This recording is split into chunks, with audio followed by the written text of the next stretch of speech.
All right, welcome to the Cheap Seats podcast here on YouTube. And it's our first time doing this in long form. It's my first time doing real long form videos, first time streaming on YouTube. Normally we just do this stuff on TikTok, but we decided to move some stuff over here because I want to be able to do longer form content. I want to be able to do some fun stuff that I don't have the option to do over there. And we're going to jump right into it because the number one thing that's requested from me right now in terms of long form content is NBA mock drafts. So we're going to do a full first round mock of the 2026 NBA draft and really go through a lot of stuff today. I'm super excited because this draft is really exciting. The top end of this draft is really exciting. I think you have, two guys with generational ceilings. I think you have three guys who a lot of years are number one overall picks. I think you have five guys that would be in the conversation for number one picks certain years. And there's more talent and more guys moving up these rankings every day. And yes, at the beginning of the year, there was other guys like Chris Sinak and Nate Ament and other dudes that we thought were going to be high-end guys. I didn't have as much high hopes as some, but some people thought they were going to be very, very high-end guys who have failed to perform to the expectations that we assumed they would reach. But we've had other guys like Kingston Flemings and Cameron Carr, Cohen Carr. We've had like Bennett Sturts with the drop-off he's had in terms of like questions about his overall game.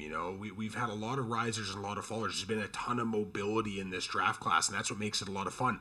Now, I think in this draft, there's 9 or 10 guys who are lottery quality prospects. That's less than a lot of years. The top end is super deep. I think the middle portion of the lottery is really deep. And then the last, 20 picks of the first round, it is a real beauty in the eye of the beholder situation where teams are going to have to identify traits that they can accept, skill sets they really like, and flaws that they can deal with or hope to advance, because there's a lot of guys, a lot of guards, a lot of wings that are hyper on-ball dominant guys that have hard games to scale to the next level. And there are always players that are going to have those tough profiles that manage to make those adjustments anyways. There are a lot of bigs, but a lot of bigs with mobility concerns or health concerns or, where do they fit? What do they do? They're defensive guys, but the offense is really, really raw, or they're offensive guys who are a bit too small, or, the defensive side is going to be questionable, or there's positional questions. This is a really, really fun draft. And I think going into the NCAA tournament, we're into the conference schedule now, we're going to start to see really what this draft is made of and where guys can go. So with that being said, let's get right into the mock draft because that's what we're here to do anyways, and I'm fired up to do it. Obviously, we're going to do this mock draft. I'm going to simulate the lottery, get some picks. We're not making trades today. I'm going to do my best to kind of identify players for teams, be specific to needs and wants and draft histories. But the reality is there's going to be a lot of guys that, rise in this draft that I don't think will necessarily rise when it comes to draft day because certain teams are going to trade out. I don't see the Oklahoma City Thunder having 4 picks in this draft by draft day. There are guys that are going to slide in this draft that I think are going to go way higher when you get to the actual draft day. But these are, what makes this fun. So we'll try today to do it best based off team, but there is going to be a lot of mobility going forward. Let's just be real about it. All right. So let's get our trusty Fanspo up and simulate a lottery and see who's picking where. So lottery simulation. Let's see what we got, because I think this could be a lot of fun today. All right. Let's see who's at the top end. And Atlanta gets the number 1 overall pick, followed by Sacramento. So this gets interesting right off the kick. This is going to get interesting right off the kick. Not so much for Atlanta. I think Atlanta's pretty clear in terms of what their decision would be in this circumstance. Obviously, them having the athleticism on the wings that they have.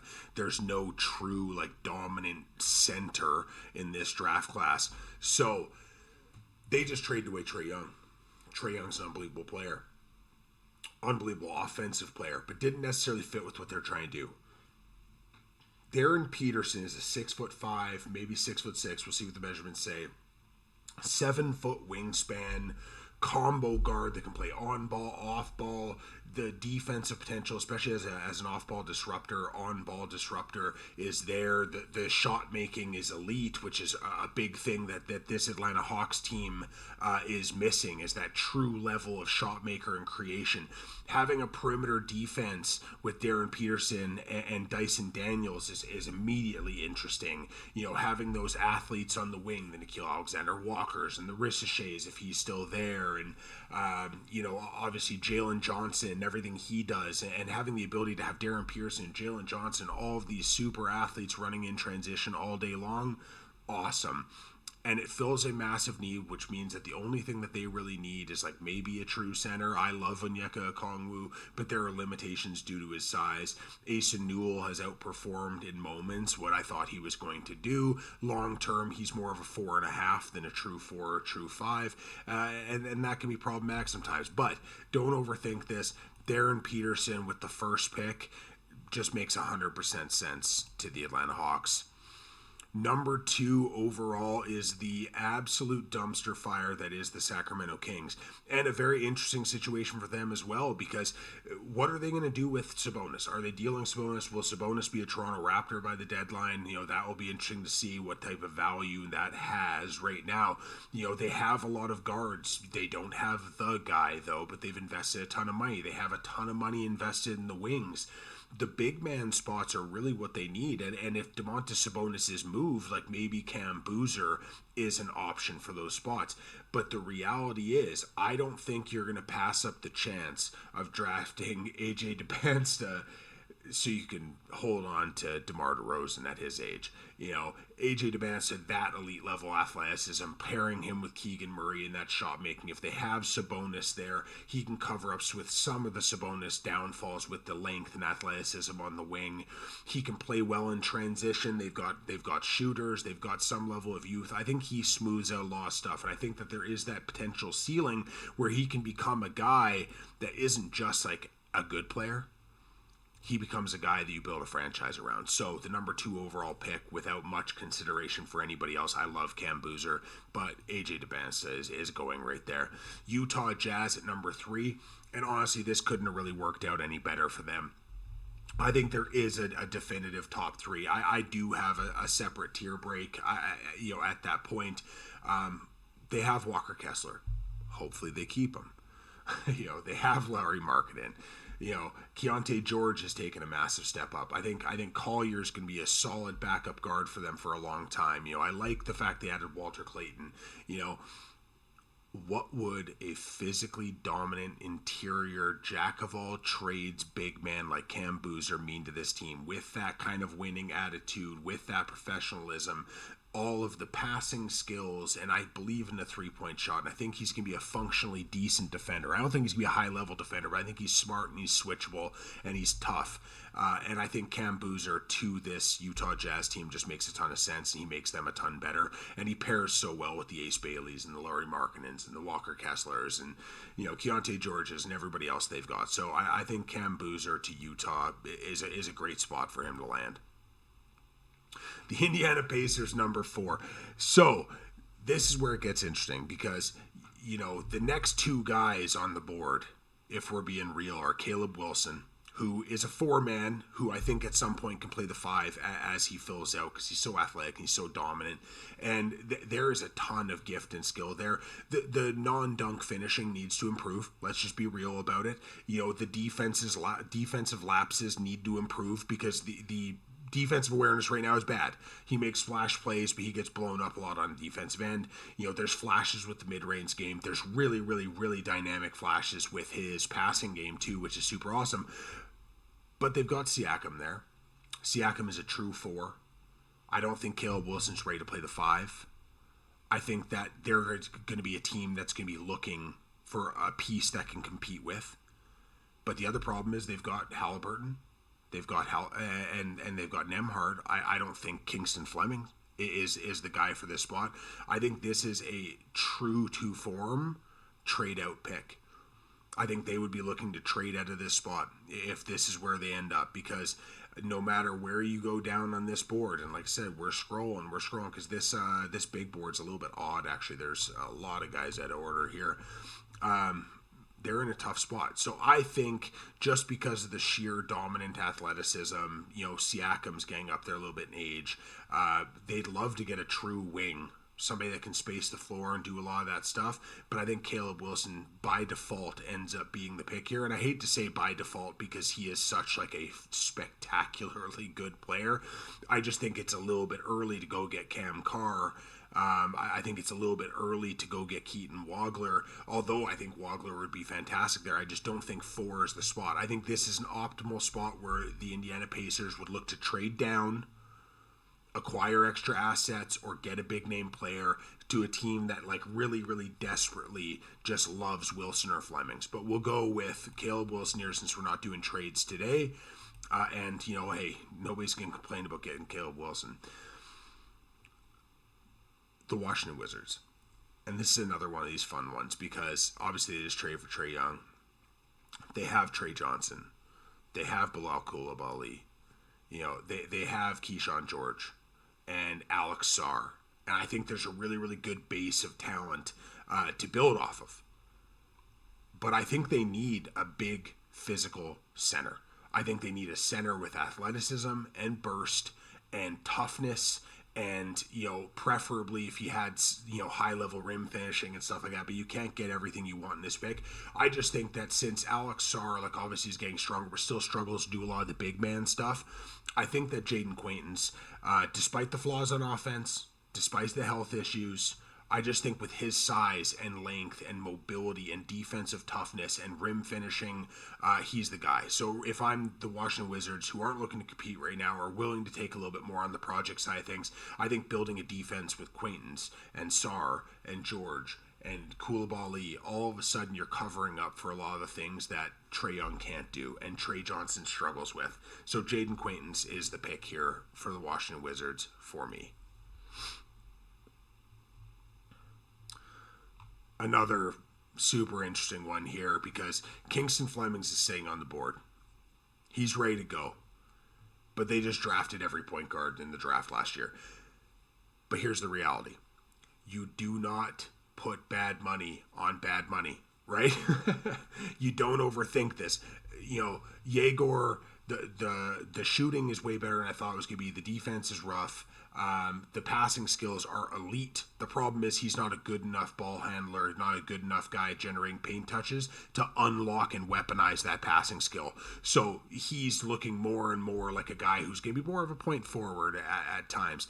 And the reality is that none of the other guards that they picked are good enough to stop you from picking Kingston Flemings, who has the potential to be a franchise player. He has the potential to be a legitimate two-way star at the NBA level. And I know the shooting has come back down to earth a little bit, obviously, other than yesterday where he was electric. But Kingston Flemings is a franchise player. You don't overthink this. You take him, you run the ticket up, and you say, thank you very much. I just got my franchise point guard for the next decade. The Charlotte Hornets are up number 7. Obviously, this is an interesting roster, too, because, what are they doing with Bridges? What are they doing with LaMelo Ball? Is Brandon Miller the guy that they think or thought he was going to be when they drafted him as high as they did? The physicality is lacking and the rim pressure is lacking, and, there's a paint touch issue with his game, but the other stuff is fantastic, and I think he's a great secondary player. I think that they drafted, an interesting young center, and I think they, Tijan Salon has shown so much growth this year in terms of his overall game with how freakishly young he is as well. But I think what they're really lacking is another big man who can do a lot of different stuff, maybe play the 4. You can have somebody that's combo 4-5. They need more physicality. They need somebody that can do a little bit of everything, be a tone setter on the offensive end and defensive end. They have lots of floor space spacing, but they need another adult. And in this situation, you can look at it and go, hey, well, we want the high ceiling guy. We want to go get high ceiling. The best thing for them to do right now is you pick the winner. And Koa Pete's the winner. Koa Pete, just everywhere he goes, he wins. And he's going to get better, And I think that in certain lineups, he can play center, and I think he can play the 4, and I think he's got a ton of touch around the basket, and I think that the short roll passing is really good. And like I said, I just think he's a damn solid player who's going to be a damn solid player for a long time. And these are the type of guys, adding, Sion James and Con Knipple and Kalkbrenner and like all of these guys who just like do their role and do it at a high level. I think Kobe fits into that. So the Charlotte Hornets select Kobe at number 7. The Milwaukee Bucks, which is an ultimate question one, because is Giannis going to be there? It doesn't look like it. It looks like that deal is probably, going to happen at some point. I would assume probably more likely the draft than at the trade deadline, not just due to the injury, but just because the money's hard to make work. If Giannis goes, it opens up a whole bunch of stuff. But I think what they really want and what they need with the bodies that they have is a dynamic offensive guard who can be a table setter and who can get everything done and really score it from the perimeter. And you can pair that person next to Ryan Rollins, who's a hell of a defensive guard as well, who more fits that combo guard role. And maybe he can cover up some of the flaws of a guy like Mikal Brown Jr. or a guy like Darius Acuff. Neither of these guys, like, the defense is a problem. Let's just be real about it. Acuff doesn't do much if the ball's not in his hands. Brown, it's the same thing. He can do more catch and shoot, though. If I'm the Milwaukee Bucks and I'm looking at the availability of this board, yes, is there a temptation of picking a Wagler or, a Mullins or somebody like that? Of course. I think you don't overthink it. You pick Mikal Brown, his shooting, the offensive skill, having the defensive infrastructure around him that hopefully they're going to be able to build out. I just think that that's the right move. So let's go with it. Dallas, another big one. They need a guard. Cooper Flagg is such an elite young player. And what makes him elite is not only his skills with ball in hand, but everything he does to affect, winning and high-level play as an off-ball player, the cutting, the rolling, the off-ball movement, the intelligence, the toughness that he plays with, everything else. So with him and the defensive capabilities of this roster that you're starting to build, like even if Anthony Davis is dealt, you have guys like Christie who can defend a bit, and you have Cooper Flagg who can defend, and PJ Washington and Derek Lively, if he can ever stay healthy. You have the bones of what could be a good defensive team, and I think this is the type of team that can look at a guy like Darius Acuff and go, you know what? This is lightning in a bottle. This is a risk worth taking. Is there a temptation for me personally to pick Christian Anderson? Yeah, absolutely there is. I just see the guards that they have emphasized previously. I look at the guys that they like. Kyrie coming back likes to play off ball as well. I think Acuff would be the guy. And that would be a lot of fun. He's not a player that I necessarily love. I don't necessarily see him as a winning player unless the game comes a long way from the defensive end and the off-ball side of things. But boy, can he score the basketball. The Memphis Grizzlies at 10. This is another fun one, especially since they also have the 16th pick. Do you go guard? Do you go big man? What do you do? Is Ja going to be there? Is Jaren Jackson going to be there? Do you view Jalen Wells as a long-term starter, or is he more of a guy that you're going to see come off the bench long-term and be more of a 6th or 7th man? When I look at the guys that are available, I'm looking at this draft class cycling through and just looking at the idea that maybe they need a little insurance for Zach Edey if Edey can't hold up physically, if the injuries come overwhelming. But there's no center here at this spot because, Hans Steinbeck is a true 4. Like, it lists him as a power forward center, but he right now is a true 4. He doesn't space the floor. Physically, there's a lot of development that has to happen there for him to be able to play the 5 spot ever. I don't see that coming soon. I don't see him necessarily as the Grizzlies type of guy. Senak, I don't even think will enter the draft. Lendeborg is too small for what they do, and they already have Brandon Clark and other stuff like that. So when I look at this, I think that the best guy for them is Christian Anderson.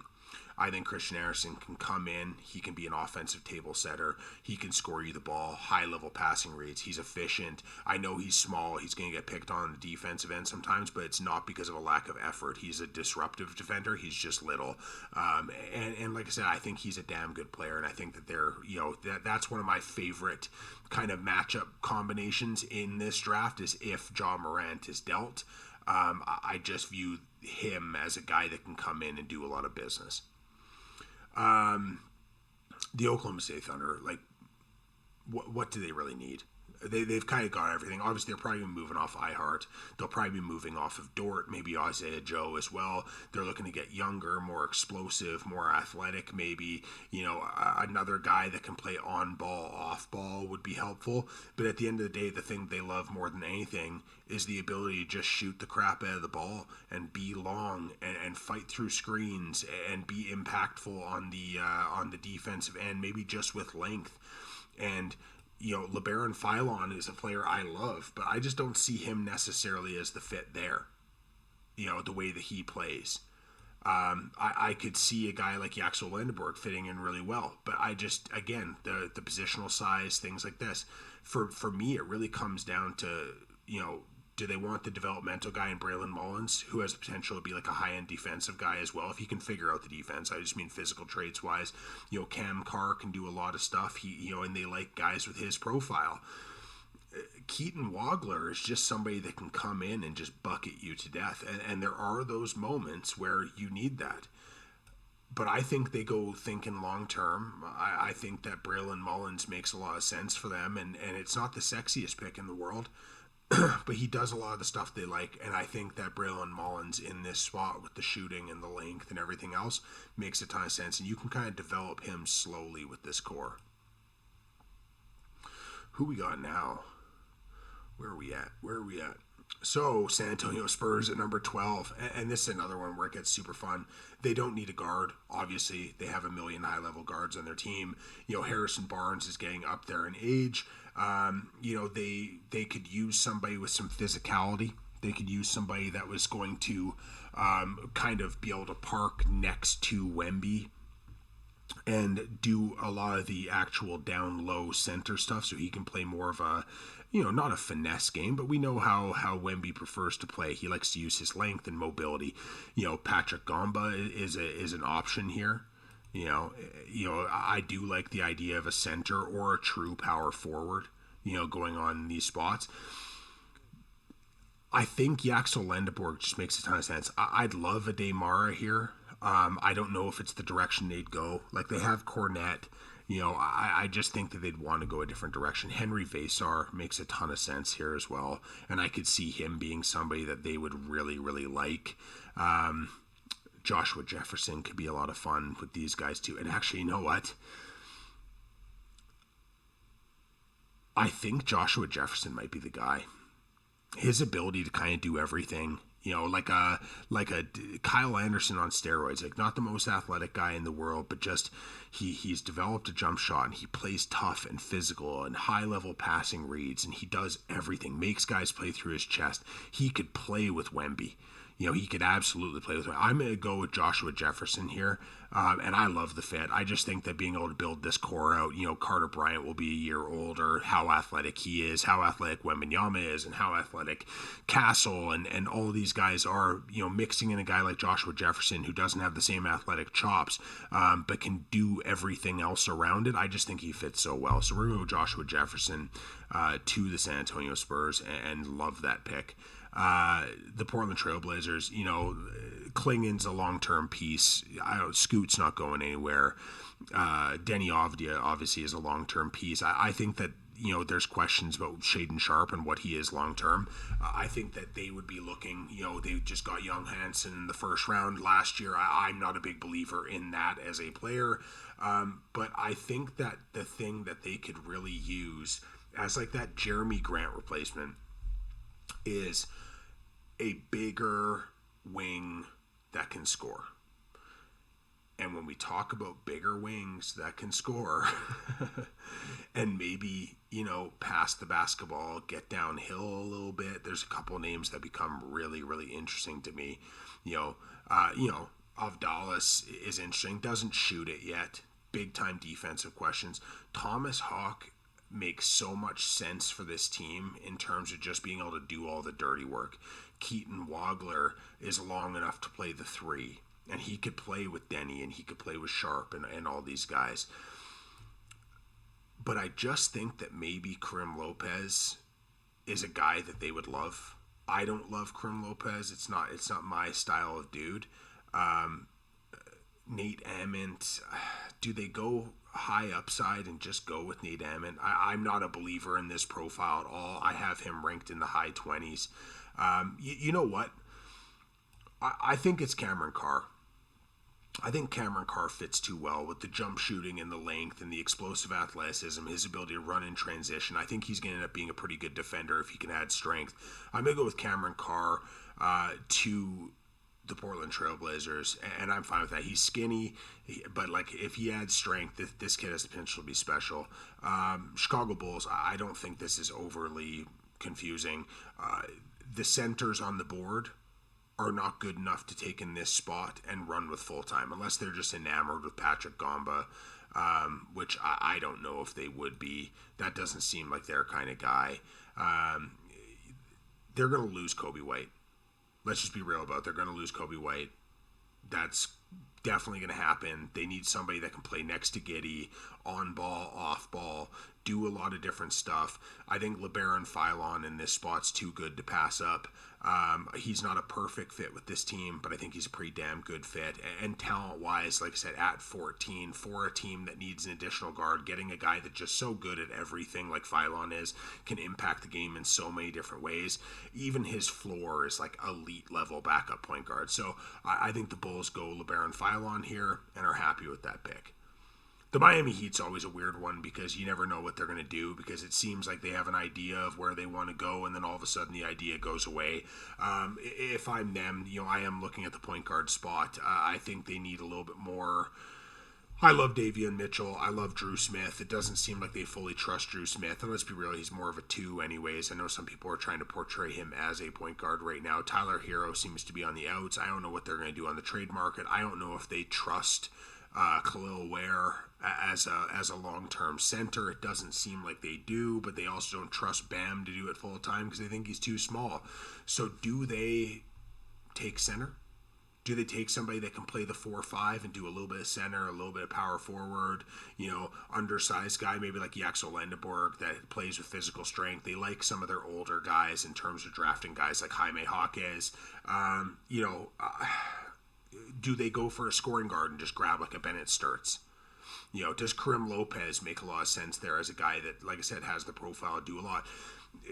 And this is another spot where just a guy like Thomas Hawk, like, he does so many little things all over the court. He is a jack of all trade, and I think that he's a really high impact guy.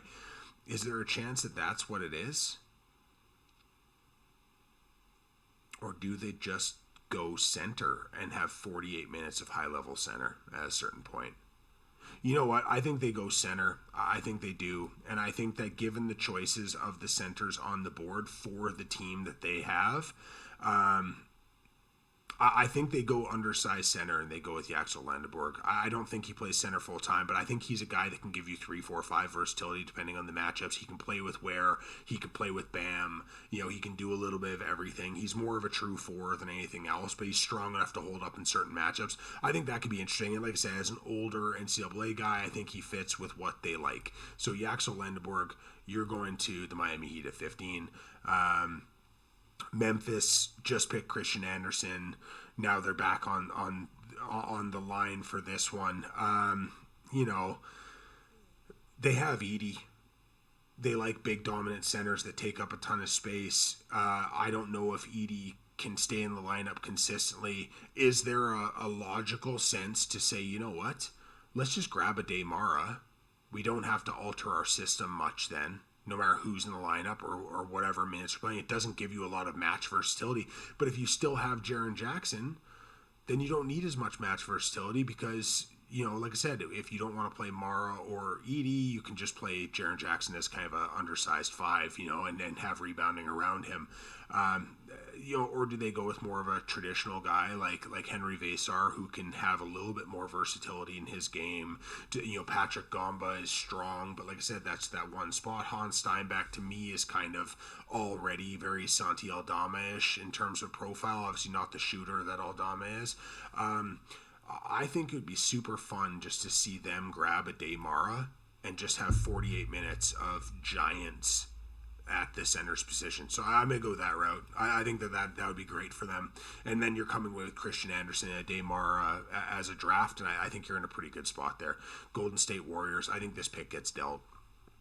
That's the reality. I think it gets dealt. I think they'd want a center. I think they like centers. They're even willing to take undersized guys. Like, I wonder if a guy like Morris Johnson is somebody that they'd be into. Terrace Reed could be somebody that they're into. Krivas, maybe. He's massive, which isn't always the thing that they dive after. But, that could be the way. They like their dribble pass shoot guys, though, but they like a lot of centers that can do a lot of little stuff. And I'm looking at going like, does Patrick Gamba, who is like a pretty decent little passer as well, like he does a good job in terms of passing rates, he's physical, he takes up space, he's not athletic, there's some injury issues and stuff like that. Do they just get to a point where like maybe Patrick Gamba is the guy to go with? Do they reach and go for a guy like Ammon or Senac just because of the high-end potential? And we've seen them do that in the past. You know what? I actually don't mind that. I'm not a big fan of either of these kids for this year's draft. I think both of them should stay in for another year. If he's there, I think they take a flyer on Chris Senac. I don't think Senac is draftable this year. I don't think he should be, but like if he is, like I think this is another James Wiseman pick where it's like, let's just do the coin flip. Let's bet on the upside and go with that. Again, if I'm Senac, I'm staying out of the draft this year. But we'll see what he ends up wanting to do. Oklahoma City back on the clock. I don't think they'd be making this pick. Let's just be real about it. Do they want size? No, they'd want a stash pick. They'd want somebody that they can stash and develop long term. And I think the guy for them, it would be really, really hard for them to pass that up, though, too. Where are we at in the draft here? I can't believe Keaton Wagler's fallen this far. I can't believe Hans Steinbeck's fallen this far either.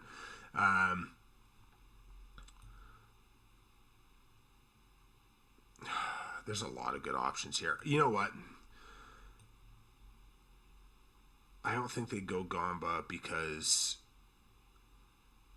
I think they go with Thomas Hawk. I know that's the exact opposite I was just saying. I just don't think they could turn down that talent and how hardworking he is. He does so many of the things they love, and I think he's just like the perfect guy. Again, I don't think they'd be drafting in this spot. I think this would be dealt. So I don't think he'd end up being here. But like the reality is, if he is here, I think that this is the perfect player for the Oklahoma City Thunder with the size and the mobility and just like I said, the Swiss Army knife of skills. I love that as a player for that team. The Atlanta Hawks back out there. They already grabbed Darren Peterson, and now they grab a center to play behind Onyeka or with Onyeka, because obviously there's a little bit of 4-5 versatility there. I think Patrick Gamba fits. He isn't a profile that they have right now as a big physical guy, super long arms, strong as a bull. I think that he fits kind of what they're going to want to do from that spot with the physicality. So we just won't overthink it. Patrick Gamba goes here from Duke, and hopefully the foot issues don't rear their ugly heads. With the Toronto Raptors at 20, I think that they're in a really wonderful spot here because you've got two guys on the board who I think are both potentially difference makers for this team. Obviously, a lot depends on what you're going to do at the trade deadline, but I think the idea of having Keaton Wagler here and also having Henry Vesar here are like both extraordinarily tempting. I imagine Barrett gets dealt at the deadline. They've got Quickly, who's more of a combo, more of a two. I think he's more of an off-ball guard, frankly. They've drafted Dick, and they've drafted Walter, and they've invested so much into their guard room and their wing rotation right now, where I think they'd rather size. It's hard to pass up Wagler, because I think Wagler is just like such an unbelievably good offensive player who has a real potential to guard as well. And I do not think in the real NBA draft that this kid will still be here at this point. But for fit, I think Henry Vesar is the pick for the Toronto Raptors. I do. I think he's the pick here. And honestly, I love that for the Raptors. I think he offers them a ton in terms of scheme specific stuff. And obviously, the one thing I did notice about this draft as well is, let me just point this out. It does not seem that Tyler Tanner is listed on here. I'm not going to lie to you. He might have already came off the board if he was listed. So there are some players that aren't listed on here. Obviously, I'm not going to include them if they're not listed.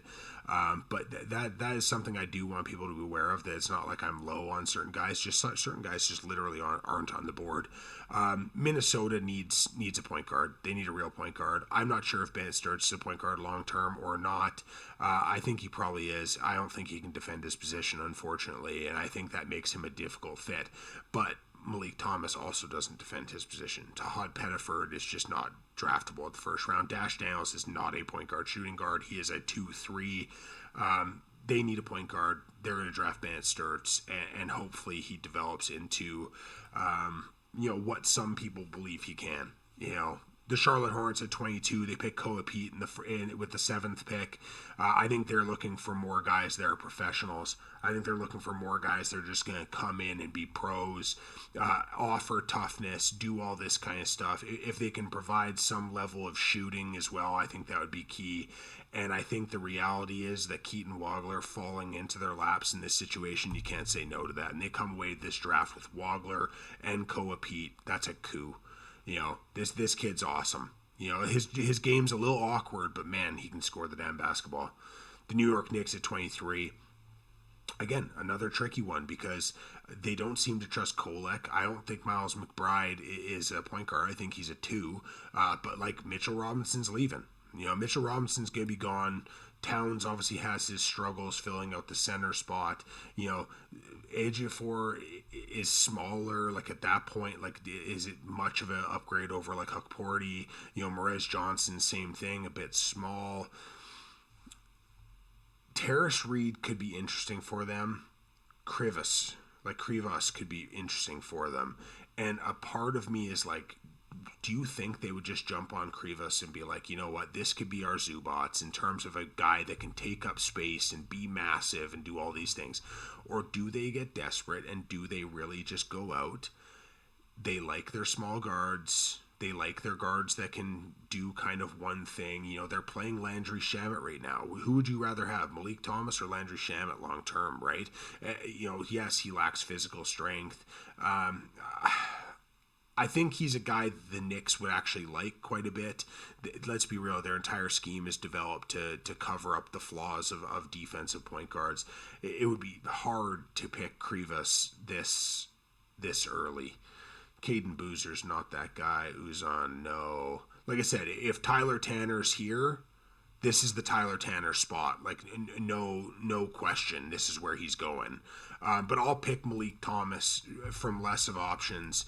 But like I said, this is where Tanner from Vanderbilt would go had they had him on their draft ranking, which they don't. So I should have just picked some random player from the back end of the draft and said that's who it was. Los Angeles Lakers depends on so much. I think they're just looking for talent. At the end of the day, I think they're looking for talent. I think that the most talented guy on the board right now is Hans Steinbeck. They would love a center. I don't think there's a center right now that changes the game for them. I think they're going to have to go out and get a center because it's not a Visic. I don't think Krivas necessarily fits with all of the stuff they want to do. I think Hans Steinbeck, you can just put him in a bunch of different spots. He is so skilled, and I think that gives you long-term potential. It's not necessarily the ideal pick for them. Maybe they'd want somebody a little bit more, a little bit older, further along in their development that's more ready to play today. But I can't see them drafting like JT Toppin. You know what I mean? Now, you know what? Dalen Swain is kind of an interesting one for them. Dalen Swain's very, very interesting for them because that length, and I think there's a defensive impact potential there that's pretty high end. I don't know. I think it's going to be Steinbeck, but man, I tell you, Dalen Swain would be a ton of fun for them, especially depending on what happens with Austin Reeves. But we'll go with Steinbeck, and I think that's a very, very helpful pick for them. Boston Celtics. They want shooters. They want guys that can space the floor. They want guys that can play 5 out. They're willing to take risks on, high end potential if they need it. There's a lot of guys that fit that mold. Isaiah Evans, Braden Burries, Nate Ament, Kareem Lopez, who I'm not a big believer in, but I think those are the kind of top dudes. Is there a possibility that they love Braden Smith? Yeah, I just think they already have a lot of, that type of like ball dominant guard. I think they go with Burries. Yeah, we're going to go with that. This is where the draft gets interesting because the Oklahoma City Thunder are back on the board with another do whatever you want, let's develop a guy pick. And because they're looking at the long game, and they got Braylon Mullins with the offensive gift and Thomas Hawk with all of his ability to do a million different things. This is the stash pick, and the stash pick is Dash Daniels. Like I say, he's not his brother. They play a completely different game. He's way more physical. Like I say, he's more of a true 2-3. The offensive game at this point, it does not exist. The athletic tools are fantastic. But I just think that if they're looking to draft a guy and have the ability to just stash him and slow play the development, I just think Dash makes sense. There's other guys like Ament that would have made sense as well. But yeah, I just think that that's the move that they go with. The Denver Nuggets are picking at 27. Another ball handler, like a backup point guard for them would be so helpful. I think that Braden Smith just makes so much sense for them. I do. I know there's going to be people out there that just like really just don't love his game and don't love the limitations with the size and everything else. And yeah, there are parts of me that are like, you know what, maybe you go get that all-world defender. Maybe you take the high-end potential of Yesufu or Ament. I think that they want an adult to run their backup point. And I think Braden Smith's that adult. And I'm picking him in the first round. I don't care what people think about it. I think this kid's awesome. Defensively, it's going to be a problem. Let's just be real. He's going to get picked on. He has better length than people think he does. But, like, honestly, I really like the kid. And I think that plays perfectly for them. The Cleveland Cavaliers, let's just be real. They need wing talent. They need one of their wing players to really, really hit in a big way. I think that Jalen Tyson's doing a really good job. I think that that's a lot of fun. Having a guy that can defend it and shoot it and do all that stuff on the perimeter for them would be very, very helpful. And when I look at that, I just think that like this might be a spot where Kareem Lopez fits. Obviously Ament fits as well. I'm just really low on this profile. I'm not lying to you. I know people are probably throwing stuff at their screens right now because of how low he's falling. I don't even think he should enter the draft, guys. Same with Yesufu. I love Yesufu, but like honestly, the offensive game right now is so limited. He's a ball stopper.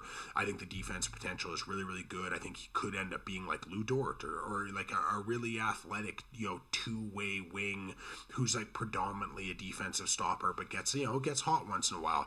But I just think that Kareem Lopez makes a lot of sense for this team. And like I said, we'll go with that. Detroit Pistons at 29. What do the Detroit Pistons need? They need floor spacing. They need floor spacing and floor spacing and more floor spacing and even more floor spacing after that. That's the one thing that they kind of lack, is the ability to really, really, really distance themselves is with that. And here's the reality. You're not going to find it at this point in the draft. So the question is, do you draft the high upside guy, Nate Ament, who, like I said, if that pops, that's a big damn deal. Isaiah Evans, I don't think he can play right away. But that shooting skill, if you want just a pure shooter, this is the pure shooter, right? Dalen Swain, he's not going to space the floor for you, really. There's a couple, Paul McNeil's kind of an interesting name. They like their physical defenders. A guy like JoJo Tugler could be interesting. Ryan Conwell is interesting as well. Richie Saunders is a name that's very intriguing to me as well, because, like I said, older guy. I think he's ready to play. I think that the floor is really good. I think that the ceiling's really low. We know what he is and what he's going to do, but it's a really fun player in terms of what that skill set is. Even like Anthony Robinson's kind of fun. Not in this place. Xavier Lee. Sorry, I'm just scrolling at this point. You know what? I think that they go for the high-end shooting. I think they go Isaiah Evans here. Because that fits. Like I said, worst case scenario, he's a bench guy. Best case scenario, that turns into a real legitimate floor spacer for them. And then the Washington Wizards at 30, they pick Quaintance with the 5th overall pick. And they're in the mode of adding talent, and they just got Nate Ament at 30. I don't even think that's a question. I think that he fits. They obviously like Sarr. There are some physical characteristic stuff that's similar. But like I said, Nate Ament right now is a shooter who is, let's call it 6'9", 6'10", very skinny, very physically weak, not physically developed. He's shooting 41% from the field. He's shooting under 30% from three. It's an ugly profile right now, but like I said, the offensive upside is there, and the Washington Wizards at 30 are looking upside over winning right now. So I'm going to go with that. Here is the breakdown of what we did draft-wise. The Atlanta Hawks, Darren Peterson. The Sacramento Kings, AJ Debinsa. Utah Jazz select Cameron Boozer. Indiana Pacers, kind of reluctantly, but not reluctantly in a bad way, just because I think they would move this pick for positional need and other stuff because they want to compete when Halliburton comes back, but they select Caleb Wilson.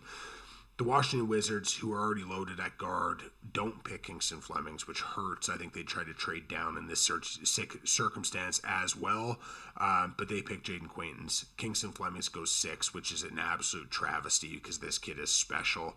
Koa Pete to the Hornets at 7, Mikal Brown to the Bucks, Acuff to the Mavs, Christian Anderson to the Memphis Grizzlies, Braylon Mullins to OKC, Spurs get Joshua Jefferson, which is one of my favorite fits in this entire draft, Cameron Carr, one of my favorite guys, goes to the Portland Trailblazers, Phylon to the Bulls, Lendeborg to the Miami Heat, Ade Mara to pair up for 48 minutes of Giants with the Memphis Grizzlies, Chris Sinak to the Golden State Warriors. Again, I think they'd trade out of that pick, but given what they like to do, I thought going high potential was the move, although I don't think Sinak should enter the draft.